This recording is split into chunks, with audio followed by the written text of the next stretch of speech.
Hey, you all. Carpetbagger here, coming to you live from the north. More specifically, we are in St. Paul, Minnesota, up here visiting family, having a little bit of a 4th of July family reunion. In fact, today is the 4th of July, Independence Day, our nation's birthday. And as you can see, it's a very rainy 4th of July here in St. Paul. But unfortunately, you're unfortunately not going to be able to do any of the traditional 4th of July cookouts. Not going to be able to go hang out at a lake or do anything else. I'm probably not going to see any fireworks tonight because of the rain. But that doesn't mean 4th of July is ruined. That doesn't mean America is ruined, because we can always find fun things to do indoors. So I was walking over to the Minnesota Science Museum. I'm staying here in the city at a hotel and got a little bit caught in the rain, but I think we have almost made it to our destination. So please follow me. Oh my gosh, I'm not a big fan of rainy days, not a big fan of walking around in the rain. Probably should have driven my car over here, but I figured, heck, it's not that long of a walk. Enjoy a nice walk through the city. And then the rain picked up a little bit. Do you believe in miracles? Herb Brooks did. Presumably here is Herb Brooks. He was a coach of Team USA, the Miracle on the Ice Olympic gold medal victory. So a man steeped in hockey history. Yeah, I think we're almost there. I think it's just around the corner up here.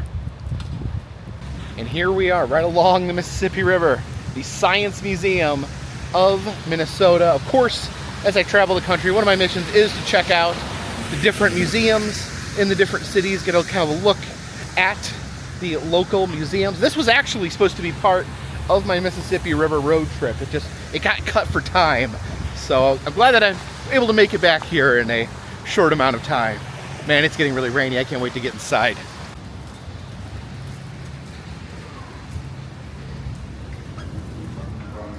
And always promising when you enter to a massive T-Rex skeleton. I think T-Rexes are the official dinosaur of museums. So this T-Rex skull here, this is Stan. Of course, I'm very familiar with Sue the T-Rex, but this is Stan the T-Rex.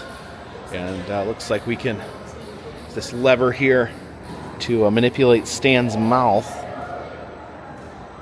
Oh, Stan, your head's a little squished. Let me see. There we go. Rah!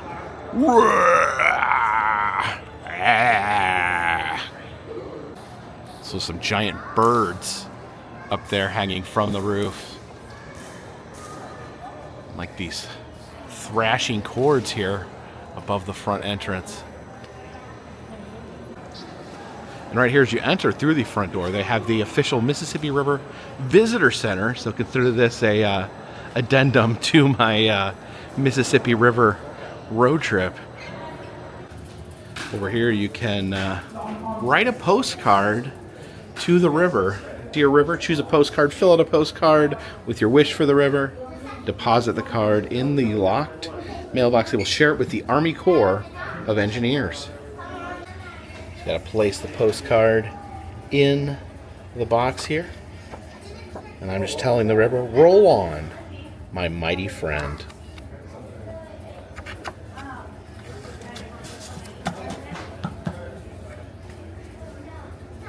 Now, one thing I never learned while I was on the Mississippi River was how to tie a barge to a dock.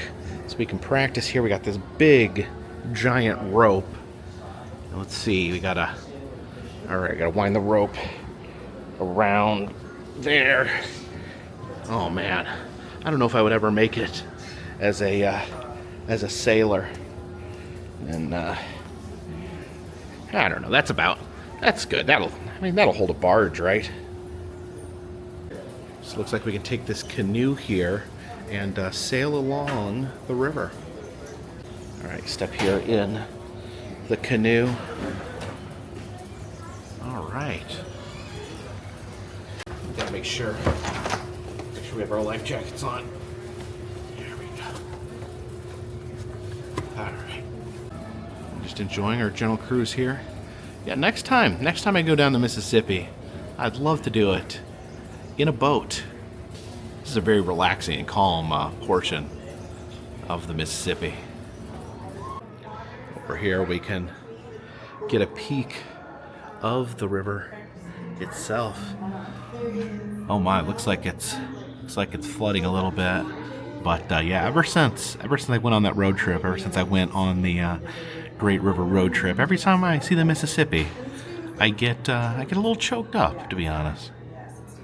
Over here we have Kuma, the polar bear, and Kuma was a local polar bear. Actually lived at the Como Park Zoo, which is very close to here, and says that she lived at the Como Park Zoo for 27 years, with generations. Got to enjoy Kuma, but then really sadly, Kuma was murdered. It says vandals broke into the zoo and killed the polar bear, which that is horrible. Who would do that? Such an awful thing. But I guess the only silver lining is that the locals can still enjoy Kuma to some degree, coming here to the Science Museum and seeing the taxidermied version of Kuma. And there's also a very tiny baby polar bear cub in here. It says this was from a zoo in Ohio. It doesn't say what zoo, if it was a Cincinnati Zoo, if it was a Columbus Zoo, or if it was a roadside zoo, but a very, very tiny polar bear cub. I don't know if I've ever seen a polar bear cub that tiny. And the Mississippi River theme continues, and here is the Mississippi River Gallery that we are entering. Look at the sign there. There's two fish in a boat, which is very ironic for several reasons. Now this is pretty amazing to me. This marker here is very similar to the one that marks the beginning of the Mississippi River at Lake Itasca, a couple hours north of here. Here, 1,475 feet above the ocean, the mighty Mississippi begins to flow on its winding way 2,552 miles to the Gulf of Mexico. And I just took that route not too long ago, went the full 2,552 miles and started here at a marker very similar in Lake Itasca. But this used to be the marker in Lake Itasca.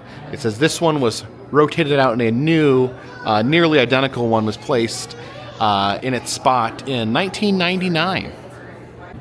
See some of the river animals here in the beginning parts of the Mississippi River. Talks here about how in downtown St. Paul, Minnesota, they do have bald eagles soaring over the city. This is a bald eagle here. It's just a very young one. It has not yet developed its white head cap. Here we see some woolly mammoth bones strewn out here. It says that these were found on a farm about 1.5 miles southeast of Hollandale in Freeborn County. I have no idea where these places are, so that doesn't mean much to me. But the mammoth bones are pretty cool. Look at the jaw there. Yeah, some geese flying above our heads here, and it looks like some sort of overturned skyboat. There is a giant beaver skeleton here. You can imagine what kind of dams that beaver could make. That beaver's so big, might be able to dam the mighty Mississippi. Looks like they have a towboat here, the Charles E. Now, I was on quite a few towboats while I was on the Mississippi at different museums, but let's check out the towboat they have here, the Charles E. Yeah, it seems like the Charles E here is pretty small by the standards of some of the towboats that I visited. Kind of a teeny tiny towboat. Let's check out the upstairs of the towboat here. Okay, up here is where the pilot steers the towboat. And we can look out from our towboat out onto the mighty Mississippi. I love that river. Here is the collector's corner, very interesting part of the museum. We can actually trade natural items here. There's a bunch of different bones and skeletons up here. Apparently you can bring your own items and trade them out for what they have. It's kind of like a like a Disney pin trader, but for bones. Yeah, you can look at the rocks and fossils here. It's the big fossil magnifier. We can get a closer look there at some of these fossils. And a little miniature sand museum here. These are sands of the world. Sands from all different places in the world. There is sands from the U.S. There's sand plains in Minnesota. This is from Ludington, Michigan. There. Oh, that's from Moab, Utah. That really bright red one there. And when these are all international sands here. This pink sand here is from the desert in Petra, Jordan. Okay, this is a lot of fun. This is the Rock Hard Cafe. Not the Hard Rock Cafe, but the Rock Hard Cafe. These different pieces of rocks meant to look like food items. It says you got Cocoa Puffs there, which are taconite pellets. The Cheerios are bone beads. These cough drops are made of jade. I do think a disclaimer there. Kids don't eat rocks. You'll seriously will die. There is coffee grains made of sand. What's this? Milk is made of New Mexico gypsum sand. There's a big slice of rock pizza there. That's a cheese plate. A candy dish. A roll with butter. And everything's just a rock. There's chips and dip, but the chips are seashells. And, a spilled ice water there, which is calcite and muscovite. Some animal pelts here. Oh no, it looks like this bear has had his face loved off. Yeah, keep looking over here at the river. And yeah, you can, I don't know if you guys can see in the video, but it is definitely past its point. There's been a lot of rain in the area. There has been some local flooding. So hopefully it doesn't swell too much. This is a baleen whale skull, not from the Mississippi. It's more of like an ocean-style whale. Fish tails over here, a fish reading a book to some other child fishes there. Fish on the wall, the tackle box.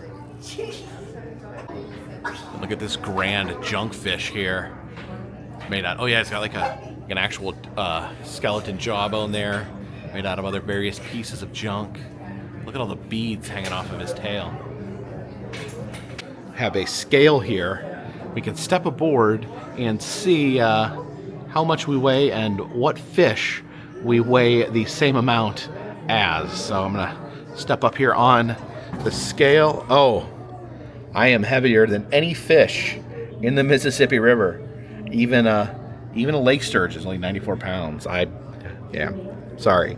We're gonna need some bigger fish. You gotta try to lift these hanging fish here. Oh, I'm out. Look at the scale there. I'll pull down. I'm not really sure what the science is here, but I guess just lifting giant fish is hard. Now this is an interesting little exhibit over here by the bathrooms. These are all items that have been flushed down the toilet, gone but not forgotten. It says, once we were your treasured friends, we wandered blindly through the bends of sewer pipes. We've had enough. The moral is, don't flush your stuff. So we can see all these things. Someone literally flushed money down the toilet. I don't know, I feel like maybe I've done that before. In more of a figurative sense than literal. Some roller skate wheels. Oh, someone flushed Scar down the toilet. I guess that's what he gets for killing Mufasa. Well, they flushed an alligator down the drain. You gotta watch out. They'll live down there. That's what happened to the city of New York. There's a dinosaur. Someone flushed a baseball down the toilet. I don't even know how that got down there. It seems like that would be too wide. I gotta try that one when I get home. And look at that. Someone flushed their dentures down the toilet. I guess they didn't want them back afterwards. There's an eyeball of some sort. And look what they have standing here in the Science Museum. This giant astronaut here.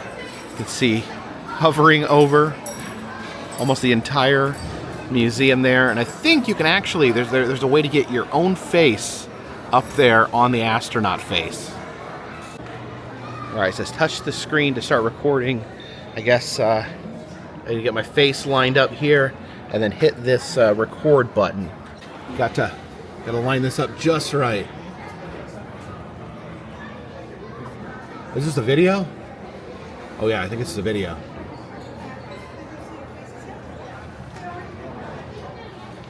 Oh man, I gotta hold still, my knees hurt. All right, I gotta run over here. Oh, there I am. Look at that. Oh, that's wild. That's weird. Oh, that was so cool. I head down the stairs here, right next to that giant astronaut here, which is a lot. Okay, that was a lot of fun. The big astronaut there. And down here on this floor, they have the Quackery Museum. You can find pieces of science that are perhaps a bit dubious about phrenology here, where at one point they believed you could tell someone's personality by where the lumps in their head existed. Yeah, over here you can actually see the phrenology bust, where it shows where the different lumps would be located. You can determine someone's personality from the lumps in their head. You know, some people just have lumpy heads. It's sometimes there's no science to it. They're just lumps. This machine here was used to determine the shape of the skull, and supposedly could determine if you were mentally deficient. And I guess rated 32 mental faculties. So this would be used to tell your intelligence by the shape of your head. I guess you can actually try this one on. Take the hat off for a second there. I need to... Ouch. Oh my gosh. There we go. I don't know how the machine works exactly. Okay, yeah, there's like little nodules that go in. You push them. Okay, so they go in, kind of these little sticks, these little twigs, like line up, they fall and go to your head. So I guess the scientist would look at how deep each one went in. Is there some sort of probably mathematical equation that could tell if you were mentally deficient? I don't know. Wonder if they would have thought back then that I was mentally deficient. These are pieces of exercise equipment that did nothing. I guess at one point, they were searching for a way to exercise without actually having to move your body or exert any effort. So these would like wrap around you, like you'd hook this to your bottom and it would jiggle you, and it did nothing. People thought that it would like stimulate your fat or muscles or help you grow or something. The fact of the matter is, it's a big thing that shakes you and does absolutely nothing. Oh, and here's a chair that vibrates you. It says Dr.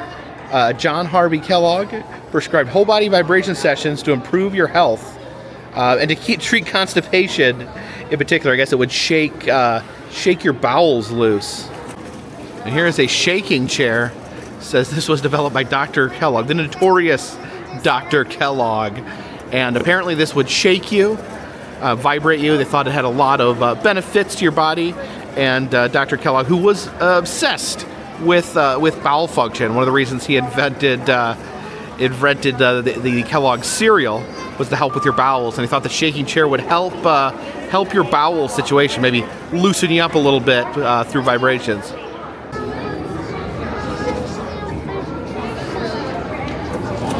Oh, there we go.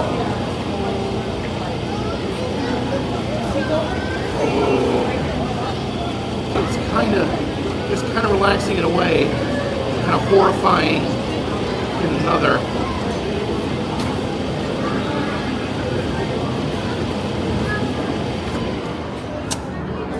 Yeah, you can actually it kind of hurts the inside of your ears and like behind your eyes, and I don't know, my bowels maybe feel, I think they're loosening. Oh, that's not it's not great. I don't like it. Here are some weight loss products from the 1910s and 1990s. You can see back there it says trim. That is actually a pack of cigarettes specifically designed to reduce your appetite. So the doctor would tell you, don't eat food, just smoke. This is some patent medicine, including Lydia Pinkham's vegetable compound. Says that this cures insomnia, tumors, stomach illness, depression, and women's diseases. And says that the reason that people did enjoy these is that they were loaded with liquor. Oh, this is amazing. This is Grove's Chill Tonic. I absolutely love this. The mascot there, a pig with a baby head. You can see it's there on the bottle as well. This Grove's Chill Tonic. It was the same Grove that founded the Grove Park Inn in Asheville. I go there every year to see the gingerbread displays. And yeah, Grove built his empire on this tasteless chill tonic. These are devices here used to infuse the body with organ, which they believed was a invisible life force that can infuse your body with health. But apparently, organ does not exist in any way, shape, or form. But we still see down here, there's an organ energy blanket. This was only made in 2015, so not that old. People still trying to spread the word of organ. I don't remember ever hearing about organ before. Has anyone heard about organ? I just learned about it here, and also learned that it doesn't exist. Oh, here's an organ funnel. Guess you put that on your head, and then you breathe on the tube from that box, and that'll get you all the organ you need. These are spectrochromes. These apparently could cure illnesses by infusing you with different colors of light. They believe that different colors of light cure different ailments. See the different light dispensers here. So we can try out this Dijma Attune Color Wave Semaphore here. It says to pick an ailment. You know what? I do have a little bit of a headache from being in that shaking chair. So we want a purple light. Okay, so we insert the purple light there, and then we hit this button here to give it a blast. Let's see if this purple light will help. There we go. See if it helps my headache.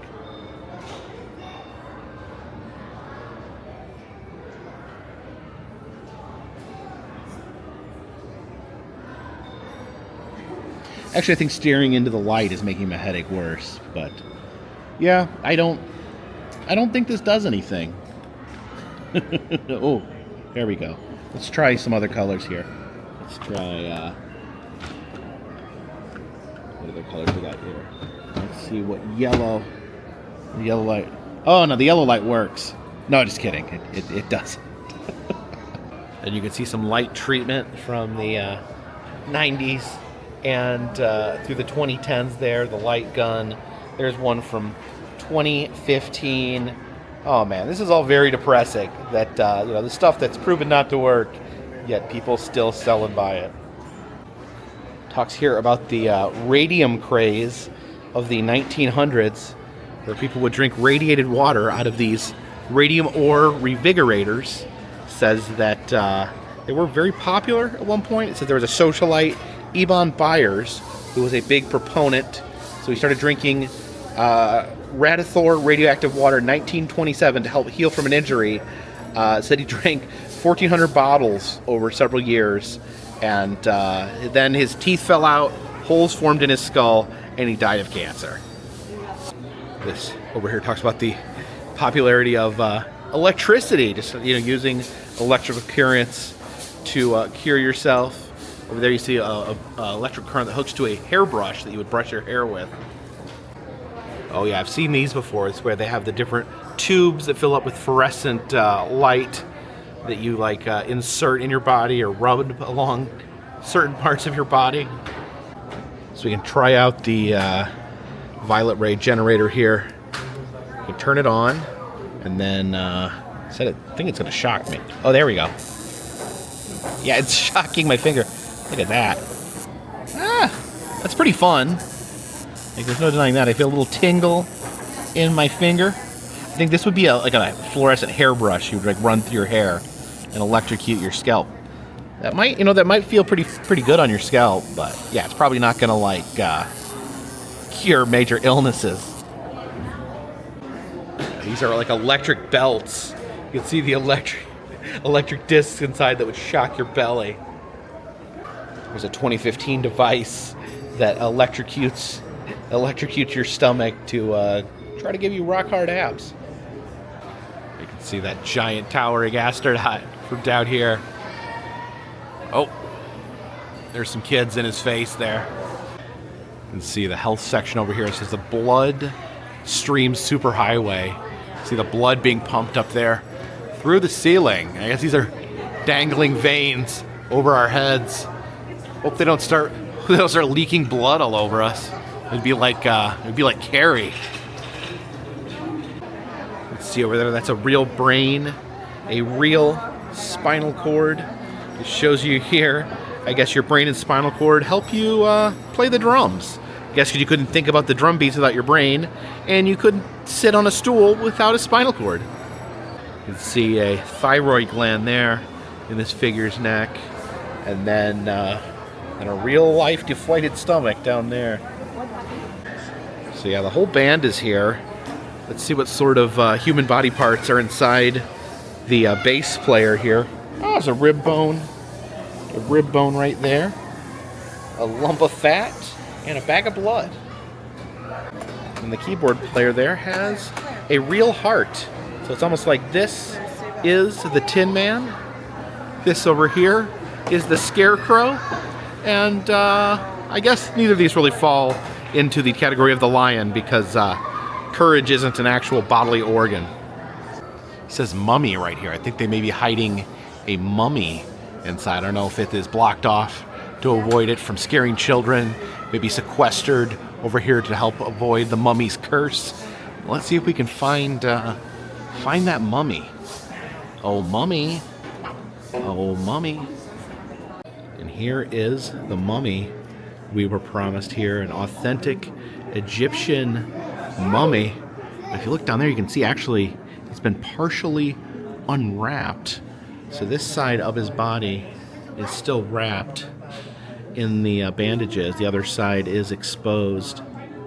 Oh yeah, look at this. Up here you can see his skin exposed. Oh my goodness. Yeah, the mummy here. Yeah, I see why they kind of have it separated. This might give a nightmare or two to some children visiting the museum. And in addition to a ghoulish human mummy, they also have a little mummified ibis back there. We have this giant human hand here covered in maladies. It says pick the scab. Let's pick at that scab. Oh, there we go. Oh, we can look inside the scab there. Oh, look how deep that scab is. There's a scar, a blister. Oh, I hate blisters. Let's see, a big lumpy wart right here. It's got a splinter on the fingertip. Oh yeah, I wish I had a little hatch that I could open up my finger to take splinters out. And a smash nail. This is my this makes me queasy to think about. One of these things that really triggers me is like fingernail damage. Oh look, the bone is right there. Bone, blood, new nail. Ugh. I've been lucky enough to never lose a fingernail or toenail in my life, and if everything goes according to plan, I never will. Oh wow, they have body slices here. Growing up in the Chicago area, remember the body slices at the Museum of Science and Industry, but they have body slices here in Minnesota as well. That is an actual human body sliced like a giant piece of deli meat. There you can see all the different organs, bone, everything cut through, the brain right there, all the different organs. It's really amazing in some ways, just being able to see the human body displayed like that. When I was a kid, the body slices actually scared me and just disturbed me. Just that I actually was looking at just a slice of a human being. Oh my goodness. Oh. And how are you doing there, Bonesy? Over here we have the Cabaret Mechanical Theater. These little animated boxes here with different moving displays inside. You see like there's a cat there with, looks like maybe a cat puppet. Let's hit the button. Oh, and there you go, the cat operating the little cat. Oh, look at that. Oh, wow, that's that's a lot of fun.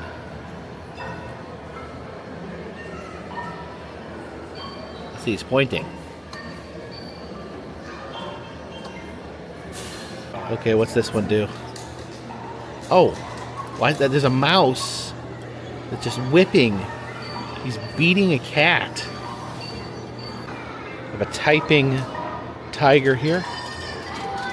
Oh, listen, you can hear the, oh, look, his brain opened up and there's like a little fish swimming around in his brain as you hear him tapping away at the typewriter.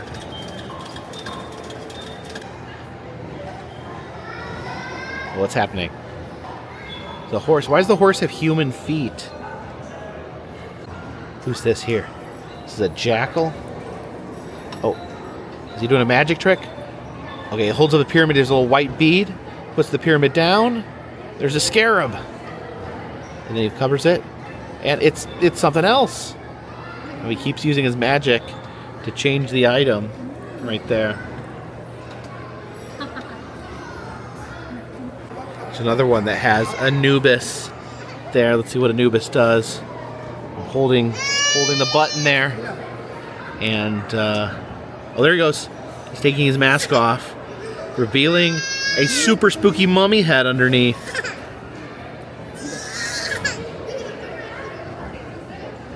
Oh, he put his mask back on. Okay, there he is. Anubis playing peekaboo out from underneath the pyramid. Oh, what's Anubis doing now? Is he having some breakfast? Yeah, stirring his coffee there. There's a fly. Oh, he's shooing the fly away with his glove.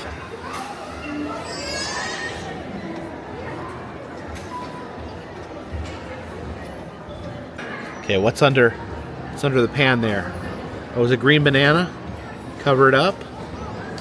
Still a green banana. Is it gonna sell? It's just gonna stay a green banana, I guess. Oh no, it turned yellow. Good, excellent. It's getting oh, it's green again. And then finally we have a Swiss Army knife here. Oh, there it goes. Oh, look at that, and it forms our friend Anubis. See him? See Anubis? We continue downward here.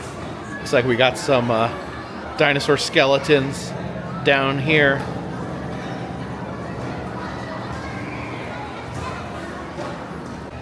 See the Stegosaurus there.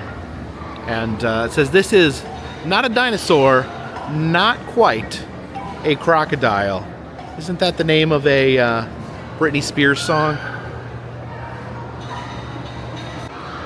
You can see the Quetzalcoatl, the giant flying dinosaur there.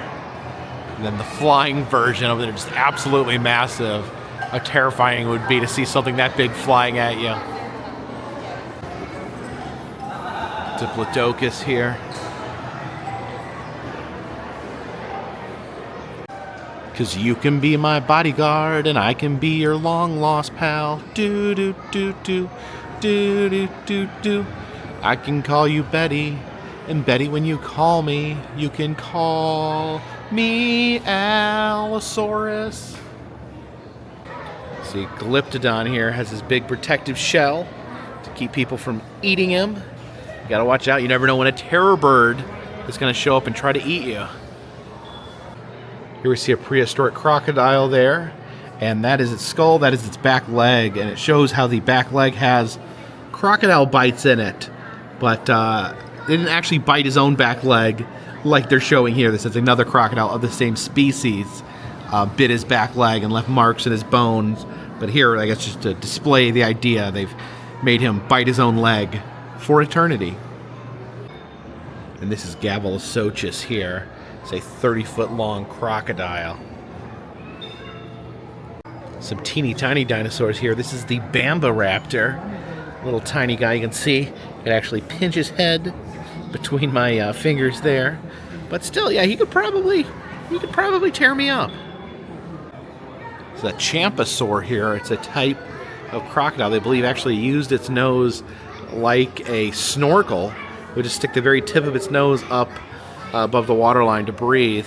But I guess we have to build one. We have to build a Champsosaurus here. All right, let's see the skull. The skull goes there. Oh, okay. They don't give us a lot of framework. Okay, this is the spinal cord. He needs a spine. You can't do much without a spine. That's what my father told me on my wedding day. And that's a hip. And this is also a hip, I think. There's the legs. Okay. He's got his paws. We'll just put the paws there, right next to his spine. And there we go. Oh, can't forget his tail. There we go. One Champsosaurus. Oh, they look about the same. Yeah, they have a lot of information on prehistoric alligators and crocodiles here. See them lurking here along the river. Here's our long-lost cousin, says the earliest primates that lived 70 million years ago. And there you go. What's up, cuz? There's an early mammal there lurking amongst the ferns. It says it's the relative of modern-day rhinos, horses, antelope, deer, and, believe it or not, whales. There's some more bears down here as well. Oh, wow. This polar bear here looks way meaner and scarier than Kuma upstairs. Got a grizzly, too. Oh, my gosh. Look at these. Look at these bears. Oh, and finally, I was wondering if we'd have one of these. It is 2024, of course. That is the year of the penny here at the Carpetbagger channel. We've got some souvenir pennies from the Science Museum of Minnesota. Some choices here. We can have Iggy the iguana. I don't think we met Iggy the iguana while we were here. Did anyone else see an iguana? I didn't see one. We've got this skeleton of the Triceratops there, and the Capitol building, which we didn't see that. I don't know where that is. Probably not too far from here. But I do like this one a lot. The Egyptian mummy, the half-wrapped Egyptian mummy we saw. Yeah, let's get us a mummy. All right, put in our 51 cents there, and get to cranking.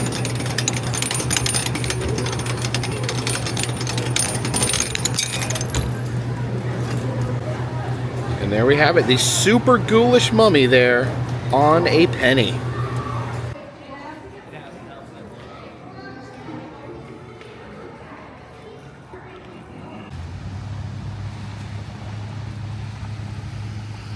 All right, appreciate you guys coming along with me to the Science Museum of Minnesota as we celebrate our nation's birthday by looking at disgusting mummies, medical quackery, and dinosaur bones. Again, just love checking out different museums as I travel around the country. Science museums, natural history museums, always great to just see what the different cities have to offer. But thank you so much for coming with me. I think I'm gonna go get out of the rain somewhere. If you guys like these videos, please subscribe. I travel around the country. I film roadside attractions, amusement parks, museums, haunted houses, and other fun random stuff. If you like to help support the channel, consider contributing to Patreon. $3 or more, get you a postcard once a month from me to you. Also selling enamel pins in the Etsy shop, doing personalized messages on Cameo. All those things help keep this train on the track, this boat in the water, this dirigible in the air. Now I need to go get out of the rain. Until next time, this one's in the bag.